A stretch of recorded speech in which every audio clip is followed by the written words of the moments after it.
sọ̀rọ̀ kan tọ́gá mi sọ fún mi tọ́bọ̀ pálẹ̀ ó sọ fún mi pé Ọmọba má kọ́kọ́ lé owó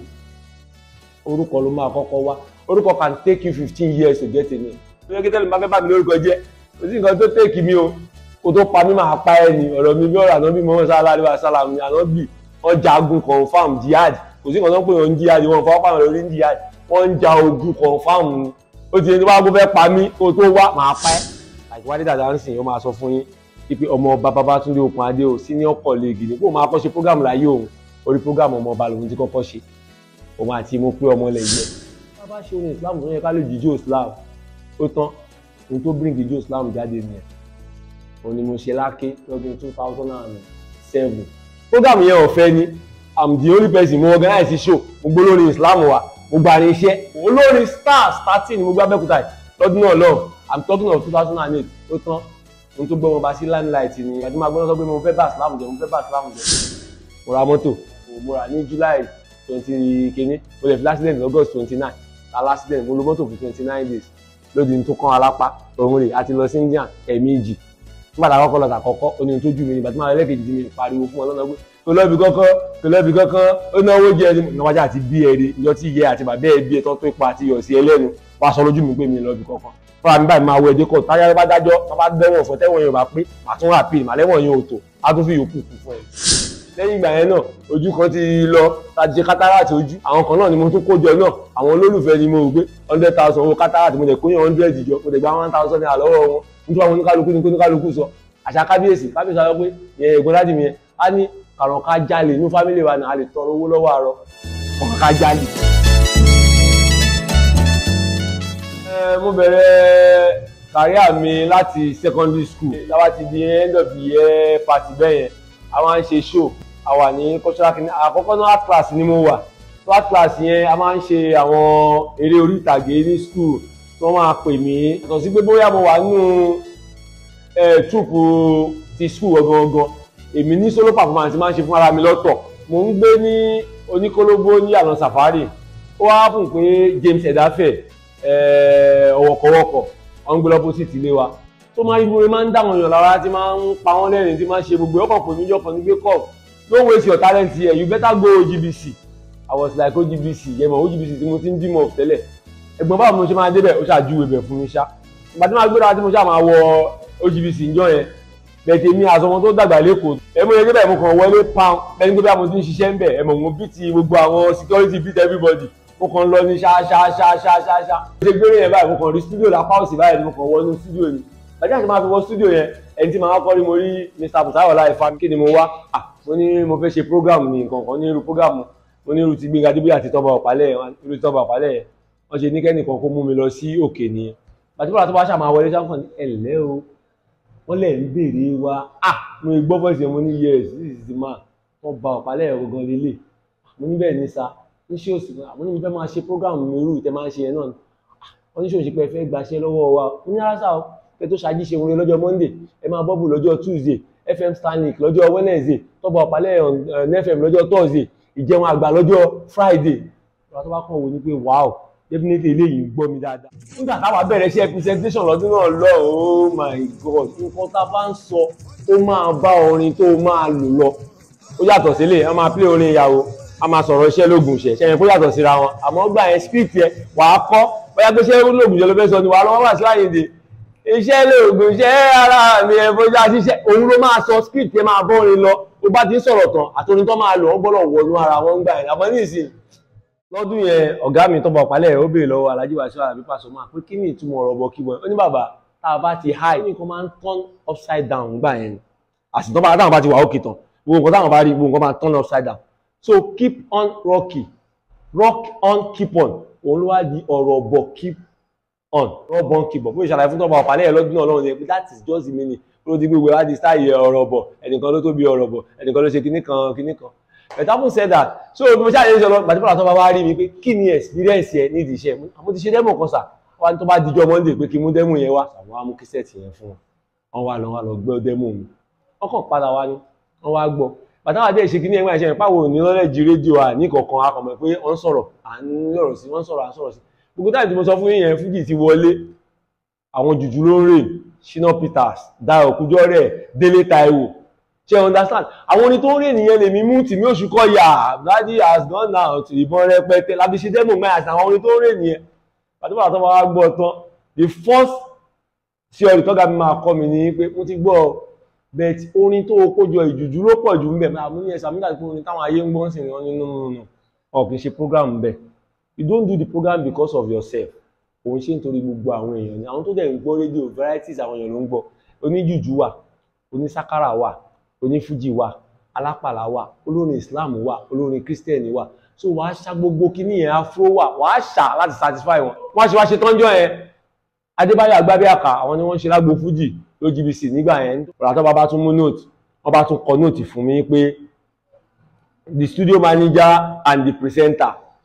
allow the bearer to sit in with you. Mo nǹkan tó ń pè sitting mo ṣáà mú lẹ́tà yẹn ṣá mo mú wọ studio am lọ nígbà tí mo débẹ̀ ẹ̀mọ̀ èmi náà ti mọ̀ yàn mo mú lẹ́tà yẹn fún Adébáyọ̀ Agbábíàká àti studio manager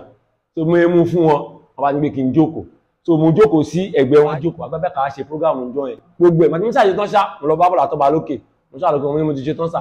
wọ́n wá béèrè lọ́wọ́ mi pé kí ni nǹkan tó kọ́ lè ní mo ní ẹ̀sà pé nǹkan tí mo notice ní pé ọ̀rọ̀ tí wọ́n ń sọ sà ó ń bá orin tí wọ́n ń lò mu èyí tí wọ́n ń play ó ń bá ọ̀rọ̀ tí wọ́n ń sọ lọ ọ̀gá tó bá sọ pé ó ti mọṣẹ́ lọ jókòó bí mo ṣàṣe bẹ̀rẹ̀ nìyẹn ṣùgbọ́n yẹn màá jí wá sí rédíò láàárọ̀ àwọn bá bọ́lá tó bá ṣe ẹ máa bọ́ọ̀bù màá wà lẹ́yìn wọn ní gbogbo táìmù so táìmù tí mo lọ́dọ̀ wọn yẹn náà mo bá Yẹmí Ṣòǹdé lọ́dọ̀ wọn Jìgan Àkàlà senior mi ni àwọn wà ní fanayá ní UI nígbà yẹn meanwhile wọ́n sọ fún mi pé kí n lọ sí studio kí n lọ ṣe demo àti àwọn nǹkan tí mo ti ṣe mo bẹ̀rẹ̀ sí ní ṣe demo yẹn mo ṣe tí n bá ṣe tán láti orí rítò reel lọ́ máa ń lò gbà yẹn wọ́n bá mi rìkọ́ọ̀dù ẹ̀ sórí cassette bá ń fúnra tọ́ba ṣùgbọ́n máa expect pé kẹ́ni ti ẹ̀ pè mí pé kébì náà ti ẹ̀ bẹ̀rẹ̀ program lábàá ó tí ì mọṣẹ́ yìí ó tí ì mọṣẹ́ yìí kẹ̀ ṣẹ́ mọ̀ kí nìyẹn tí wọ́n á ń jẹ́ bí ìrẹ̀wẹ̀sì ọkàn fún mi mo ti ṣe oríṣiríṣi series of demo ọ̀gá mi ti náà kẹ̀ ó kàn díjọ́ kan ní láàárọ̀ ọjọ́ Monday kan mo kàn débi iṣẹ́ láàárọ̀ ọjọ́ yẹn normally náà bẹ̀rẹ̀ pé mo fẹ́ wá sí ti tó kọ lẹ́tà míì fún mi wọ́n kàn ní kí mo lọ sí studio ní pé allow the bearer to anchor today's Lagbo Fuji Babátúndé Okùnadé Ọmọba ò tí ì sí bẹ́ẹ̀ gbà yẹn mo ṣàwọ̀ fún wọn tó bí ẹ ṣàlẹ̀ sọ ní pé tó ẹ̀yìn yẹn wá aago 11 ti lò láti iléeṣẹ́ Ògùn rédíò báyìí ètò tí ọkọ̀ sùpọ̀ ní Lagbo Fuji pẹ̀lú Babátúndé Okùnadé àti Bọ́láńlé kan play orin lọ́run ni listen attentively I'm going to Bonsuwe Fuji ṣe tìtìtìtì ẹ̀sà èsì tó wà lójú GBC èèyàn gbọ́dọ̀ gan láàrin 5 minutes bẹ́ẹ̀ táìmù tí mo sọ fún yìí mo bẹ̀rẹ̀ sí ní la ogun mo dúró báyìí mo ń wò pé èmi sọ̀rọ̀ níbi kọ́ máa gbọ́ mi láyé mo ń bẹ̀rẹ̀ sí ní làágùn gan àti sọ̀rọ̀ ọ̀tọ̀ náà yẹn tí mo tún ní náà bá àyà mi tún làgàrà sọ̀rọ̀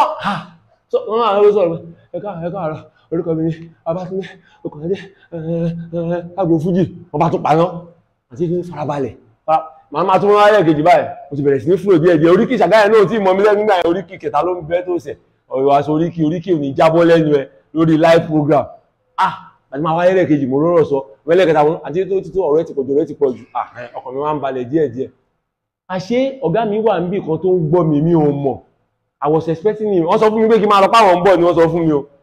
so mo ṣe tán báyìí mo máa jáde kúrò ní studio bẹ́ẹ̀ náà ni níbi ọ̀dọ̀ engineer ràtọ́ bá kàn yọ ní congratulations o ti bẹ̀rẹ̀ iṣẹ́ náà nìyẹn mo ti mo bẹ̀rẹ̀ náà ni the day was September 17, 1997 that was my first program on OGBC Ògùn rédíò nígbà yẹn mo ṣe bẹ̀rẹ̀ nìyẹn Yẹmí Ṣòǹdé yàrá làwọn náà bẹ̀rẹ̀ náà 1997 yẹn so bí mo ṣe bẹ̀rẹ̀ Lagbo Fuji nìyẹn so Lagbo Fuji yẹn ó jẹ́ kí n mọ àwọn òṣèré Fuji gan ó jẹ́ kí n ní passion fún orin Fuji mo like Fuji gan because orin ilé kéwú tá à ń kọ́ ilé kéwú náà bí orin kéwú náà ló di Fuji ni because àti ń kọrin sọ́lí olówó sọ́lí àwa ń jọ ẹ̀mọ̀ yẹn la fi bẹ̀rẹ̀ bẹ̀tẹ̀ èmi Alhaji Wasiu Alabi Pasuma nígbà yẹn tí orin wọn bá jáde wọn máa mú kẹsẹ̀tì wá fún mi so nǹkan tó jẹ́ kí n mọ Adéwálé Àyùbá nìyẹn because Lagbo Fuji tí orin wọn bá jáde wọn á mú wá fún mi Alhaji Abbas Akande Obesere tó orin wọn bá jáde wọn á mú wá fún mi lọ́rùn ọyàn because báwo ló ṣe fẹ́ sọ pé fẹ́ play Fuji tó ní lọ tún Lagbo Fuji so àwọn kìíní yẹn Súlẹ̀ Àlàó Màláíkà Rẹ̀mí Àlùkò ló jẹ́ nígbà pé mo tẹ̀ ṣe rẹ́kọ̀dù kan ní 2003 kọ́ ní 2001 la ṣe tèmi Rẹ̀mí Àlùkò àti Màláíkà pé ní solution Ayẹni Fẹsọ̀s la ṣe fúngbà yẹn torí báyìí ní ṣoṣo náà jáde tó ṣe knockout kúló mẹ́jà kákò mo ń ṣeré ju Pasuma lọ òun ṣe eré ju òwe irinṣẹ́ lọ bá ṣe bẹ̀rẹ̀ gbogbo eré yẹn nígbà yẹn nìyẹn bẹ́ẹ̀ lẹ́yìn ìgbà yẹn náà ń kọ́ because kò pẹ́ bàtà tó bá kò ní OGBC I face a lot of challenges gan most especially I face gan àkọ́kọ́ nípa ìyàwó níní ọmọ tó bá wù ẹ́ lọ́kàn láti fẹ́ a sọ pé àwọn olè fẹ́ tó bá ti jẹ́ public figure tó kí ní ẹ jẹ́ kí n lose àwọn obìnrin tó wù mí lọ́kàn láti fẹ́ because wọ́n bá gbọ́ Túnsfà Túndé Fátímọ̀ ni wọ́n ti gbogbo àwọn olè fi eléyìí obìnrin máa kọ obìnrin máa ṣe ẹ̀rọ̀nsá nígbà dẹ̀ ti wá ní ilé tí ó yẹ pé wọ́n kọ́ wa lẹ́kọ̀ọ́ wọ́n kọ́ wa ní tó bá sọ pé ó bá níyàwó kan problem méjì ló ní tó bá ti níyàwó méjì problem ẹ ti di 5 tó bá níyàwó mẹ́ta wà láì problem ẹ á tó 20 tó bá jẹ́ nífẹ̀ẹ́ rẹ̀ tó bá yẹ kí problem ẹ pọ̀ ó lẹ́tọ̀ọ́ láti fẹ́ yàwó púpọ̀ ọ̀rọ̀ tó bá ṣàkó ní OGBC ńgbà yẹn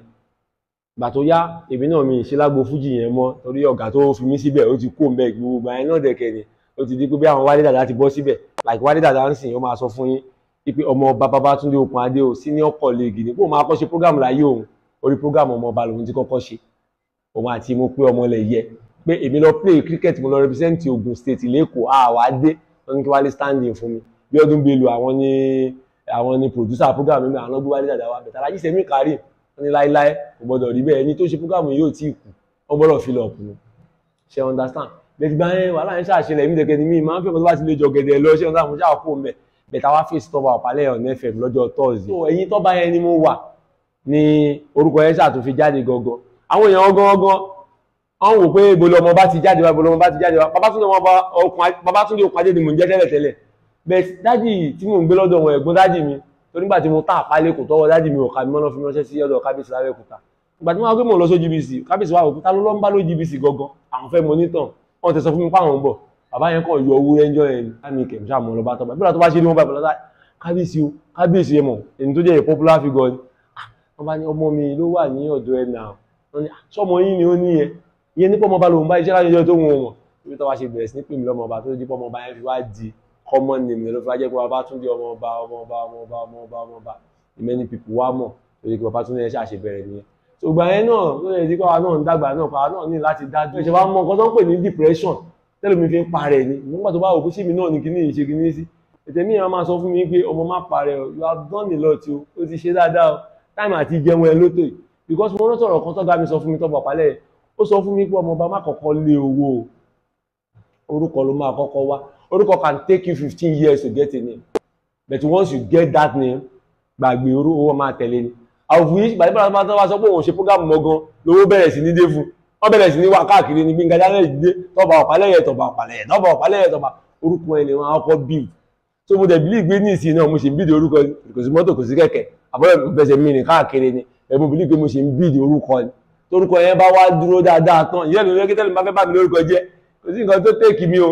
o tó pa mí máa pa ẹ́ ni ọ̀rọ̀ mi bí ọ̀rọ̀ àná bí mo sá aláàlú asálàmù ni àná bì wọ́n jagun confam jihad kò sí nǹkan tó ń pè wọ́n jihad wọ́n fọwọ́ pàmò lórí jihad wọ́n ń ja ogun confam ni ó ti yẹ tó bá gbọ́ fẹ́ pa mí kó tó wá máa pa ẹ́ ó ti yé yín òun rè ojú rè ọlọ́run létí ìró níṣẹ́ tí ìró lélẹ̀ ọ ní ẹ̀ òun rè oyin bẹ́ẹ̀ àwọn ni wọ́n mọ̀ bí tí wọ́n sáré dé wọ́n tó sọ pé òun létí ìró àṣeyàn kan ni wọ́n ti sáré ẹ̀ pa àwọn kan tó ti kú Ọlọ́mọba ló pa wọ́n ẹni tó bá kú kó fún ìṣòro lọ́rùn àwa náà ń bọ̀ ní o pa àwọn tó bá sáré ni ó ṣe é ṣe kó o kú ogun kọ aláìtàlá súnmọ́ bí láìbílẹ̀ àti àwọn ọmọ tó ti sáré ẹ̀ dé ṣe understand tó fẹ́ tó bá fẹ́ bà mí lórúkọ jẹ́ mo lẹ́dí lá anything mi fẹ́ wọ́n bẹ́ẹ̀ jẹ́ anything tó wù kó jẹ́ kó wà lókè máa mú ẹ wálẹ̀ máa yẹ kó jẹ́ pé mi ò ní kankan wọ́n ló ní kankan máa bẹ́ẹ̀ fà ọlọ́pàá tó bá wá dá sí àtijọ́ máa wà wọ́n náà wọ́n ní èmi kò ní ẹnì kankan máa dé ló máa gbá mi létí títà kájọ kú síbẹ̀ àbí kó o kú ìkan àṣẹlẹ̀ ìkan tẹ̀wá náà pìrìsẹ́ńtà gan nínú wa kan tó yẹ kó lágbára olóògùn gan mú lọ́ba aláàjì alábàájọ́ ń fa èèyàn kan kú ẹyin lẹ́dẹ̀ máa lọ ọkọ̀ òwe yẹ́ èmi lè máa kú kẹ̀ ó ṣeé ṣe fẹ́ kú o gbà tó yá tó sùn ó ní mo fẹ́ mọ̀ yẹ gbà tó yá mọ́ mi kú wọn láwọn fẹ́ mọ̀ bí tó fẹ́ gbé gbà mi ní kankan Ọlọ́run náà ni mo gbójúlé bẹ̀ lórí òótọ́ tí mò ń ṣe pẹ̀lú òtítọ́ tí mò ń ṣe èèyàn kan ò lè borí mi o mi ò lùsì ogun rí that is one thing about me wọ́n wá gbé Mr. Ṣẹ́gun èmi náà ń pè bẹ́ẹ̀ mò ń já ogun mò ń win ẹni ó máa wá ó máa lọ kò sí condition tí máa wà máa mo ti rí eléyìí ní 2010 mo ra mọ́tò August 20 mo rà ní July 20 kìíní mo lè fi l'accident August 29 pàtàkì sínú kìíní mo fẹ́ ṣe lágbo Fuji eré inú mi ti ń la l'accident mo lo mọ́tò fún 29 days lódì tó kán alápá òun rè àti lọ sí India ẹ̀ẹ̀mejì nígbà tá a kọ́kọ́ lọ tà kọ́kọ́ ó ní ohun tó jù mí nígbà tí máa lẹ́kẹ̀jì tí mi pariwo fún wọn lọ́nà pé kò lọ́bi kankan ó náwó jẹ ẹni níwájú àti bí ẹ̀rí ìjọ tí ìyẹ́ àti bàbá ẹ̀ bí ẹ̀tọ́ tó ipa àti iyọ̀ sí ẹlẹ́nu wá sọ lójú mi pé mi lọ́bi kankan fáwọn báyìí máa wọ ẹdẹ kọ táyà bá dájọ́ tó bá dẹ́wọ̀n fún tẹ́wọ̀n yóò bá pé màá tún rà pín màlẹ́wọ̀n yóò tó á tún fi yòókù kù fún ẹ. lẹ́yìn ìgbà yẹn náà ojú kan ti lọ láti ṣe kátàràtì ojú àwọn kan náà ni mo tún kó jọ náà àwọn olólùfẹ́ ni mo rò pé 100,000 owó kátàràtì mo dẹ̀ kó yàn 100 jọ mo dẹ̀ gba 1,000 ní àlọ́wọ́ wọn nítorí àwọn oníkálukú ní oníkálukú sọ àṣà kábíyèsí sọ pé ìyẹn ègbón láti mi yẹn á ní kàrọ̀ ká jalè ní fámílì wa náà a lè tọrọ owó lọ́wọ́ àárọ̀ 2007 tí mo fẹ́ padà sí rédíò sọmọlọ́bà alájí sẹ́mi Karim wọ́n ti di bí NPS ló GBC ń gbà yẹn alájí mi fẹ́ máa ṣe program kan ó dẹ̀ ní kí mú kí ní wá mú ọ̀dà sáà mú tàn ṣe program yẹn lọ láti di lásìkò àwẹ̀ sà gbogbo àwọn tá a jẹ́ pìrìsẹ́ńtà pátápátá máa lé wa dànù ní wáàsí ló kù tó máa fi gbogbo 30 days ṣe mo wá ọ̀gá Ọmọba tí mo fẹ́ jókòó báyìí tí máa jókòó 30 days mi ní ṣe program kẹ̀ ẹ̀mọ̀ mo kàn gbé ọpọlọ yẹn wá ni pé ọmọ wa mo lè ṣe program náà ẹ̀mọ̀ gbogbo nǹkan tó dẹ̀ ṣe lásìkò àwẹ̀ yẹn wáàsí nìkan bí mo ṣe design program kan ni mo kàn pé ní orin Islam ni mo ṣe mo lọ rìkọ́ọ̀dù ẹ̀ studio mo ṣe mú kí ní ẹ̀ lọ fún bàbá yẹn lẹ́kọ̀ọ́ nìyẹn nígbà yẹn 3,000 ni wọ́n ń sọ ní 15 minutes ló GBC wọn ní ta fún ju 15 minutes lọ ṣé wọ́n dá sáà mo dẹ̀ ṣe dẹ́mọ̀ yẹn bàbá yẹn ṣàgbàṣà ọ́n lè lò ní mo ṣàwọn fún bàbá yẹn kọ́kọ́ fún mi 250 bàbá yẹn kò ní sọ́jọ́ 100 lọ mi wà 100 yẹn náà pè mí ló GBC nígbà yẹn tó máa ṣe program gbogbo Ramadan program yẹn recording ní gbogbo ẹ̀ I'm the only person tí mò ń wá daily kò sí pèsè kan tó ṣe o wọ́n rò pé tá a bá ṣe orin Islam tó yẹ ká lè jíjó Islam ó tán ohun tó bring ijó Islam jáde nìyẹn òun ni mo ṣe láké lọ́dún 2007. àwa ń ṣe kíní yẹn gbà yẹn program yẹn ọ̀fẹ́ ni I'm the only person mo organize the show mo gbó lórí Islam wa mo gba ní iṣẹ́ mi ò ní £1 lọ́wọ́ mo ṣáà máa wọnú ẹ̀ gbogbo mo ṣáà ṣe àtà máa ṣe ti 2008 oh my God ẹni tó lè ní kán gbé òun owó wá dé láti Amẹ́ríkà látọ̀tún bí mi ṣe wá ń wó yẹn mo wá ń pọ̀pẹ̀ mo ń pọ̀pẹ̀ kí ní ìṣàbò owó lọ jẹ́ nǹkan ṣíṣe ṣáájú wa ìjà àríyọ ayé lóyún kọmọrú díì láti Èkó olórin stars 13 ni mo gbá Abẹ́òkúta lọ́dún náà lọ I'm talking of 2008 ó tán ohun tó gbọ́ wọn bá sí limelight nìyẹn kò pẹ́ ni mo ra mọ́tò lẹ́yìn ra mọ́tò lásìdẹ́ǹtì nígbà tí máa gbọ́dọ̀ sọ pé mo fẹ́ bá Islam jẹ mo fẹ́ bá Islam jẹ ọlọ́run fẹ́ bá Islam jẹ ọlọ́run Islam tí mò ń ṣe mo fẹ́ bá Islam jẹ ànábì tó jẹ́ ànábì gan náà gan nígbà tó máa kó Mẹ́kà tó máa wọ Mọ̀dínà orí náà fi pàdé ẹ̀ náà kọ́tọ̀ láàrin bá dìrù aláìná mi sẹ̀mí àti ìlìwà dáì ádàbàlì ṣùkúrò táwọn bí bá wà ìgéǹsì orin láti sọ fún ọkọ̀ máa kọrin pàdé òun nígbà yẹn so kí wá ní problem gbogbo wa mẹ́ tó gbọ́ àwọn oríṣiríṣi a lot of it tó wá náà àtúmọ̀ organize Kùránì competition fún àwọn ọmọ kéékèèké tí mò ń fún wọn Mẹ́kà tí mò ń fún wọn kẹ̀kẹ́ tí mò ń fún wọn lọ́kadà tèmi ò dẹ̀ ni láti àná láti ṣe unity concert yẹn náà àtúmọ̀ ṣe náà ń jẹ́ kó yẹ pé bolo belong sí oní belong bí ti báwo mo ní mi ò mọ̀ bẹ̀tẹ̀ oríṣiríṣi bẹ̀tẹ̀ alhamdulillah lọ́jọ́ ti tèmi mo ń dúpẹ́ fọ́lọ́run mo sọ fọ́lọ́run gan pé Ọlọ́run orúkọ tí mo ní ìgan ti tó owó dẹ̀ ló kù mi wà tó fowó tó máa tún fún mi problem owó tí máa ń débi máa pa wọn ti tèmi lẹ́gbẹ̀ẹ́ mi tí mi nílé fún 2000 kan fi jẹun Ọlọ́run ní jẹ́ kí n rí rẹ̀ owó tí mo fẹ́ ní owó tó máa fi mí lọ́kàn balẹ̀ ni òótọ́ ni o fọ́nrán kọ́lé léyìí o mo bọ́ sórí Facebook live ni o ó serious ìtí mo ṣe àwọn ẹni mi ni gbogbo ẹ lé gan ṣé mo mú àìsàn wá wò pé àwọn tó bá máa dilẹ̀ lè ṣùgbọ́n yálò owó táyì tí mo sọ ẹ̀ kò sọ́gà mi nínú sporty tí n bá rí 200 báyìí mo máa fi play sporty tí mo fẹ́ sọ di 1000 mo máa bá káàkiri sporty bet àwọn tẹ́tẹ́ bíi betnenja lórí fóònù ṣé ìdè wọn ẹni bẹ́ẹ̀ kò bá transfer kí ní sí mi báyìí sporty yẹn ni mo máa jẹ mo máa wá káàkiri gbogbo ẹ lé ewé mo pa àwọn èèyàn bóyá kí ní kan ẹ̀yẹ kan ó ti sú mi ìtàdé náà lè kí ní àti máa fún mi pé Túndé máa pa rẹ̀ ọ̀pẹ ọmọ lè pè mí sórí nọ́mbà mi èmi gangan ni màá gbé 08032370756 Ọmọba gangan lẹ́pẹ̀ òun ní bá sọ pé ẹ pè mí o sórí nọ́mbà mi o èmi Àlàbí mi ò ní PSẹ́ o èmi ni mo máa gbé fún ara mi Túndé 08032370756 08032370756 fún nọ́mbà mi gangan nìyẹn direct line àti WhatsApp. ìròyìn ayọ̀ rèé fún gbogbo ẹni tó wà ní London àtàgbègbè ẹ̀. Arahim Afro-Caribbean Cash and Carry, import and export of African foods, also help to pay school fee in UK for Nigeria with money transfer to UK and back to Nigeria. Arahim Afro-Caribbean Cash and Carry wà ní Graham Excess RM 139YS Up Minister Road, South Graham, London. gbogbo èyí tẹ́ wà ní London pátá ó yá ẹnì ṣólọ́dọ̀ Arahim Afro-Caribbean Cash and Carry. ibẹ̀ gangan ìfọ̀kànbalẹ̀ wà.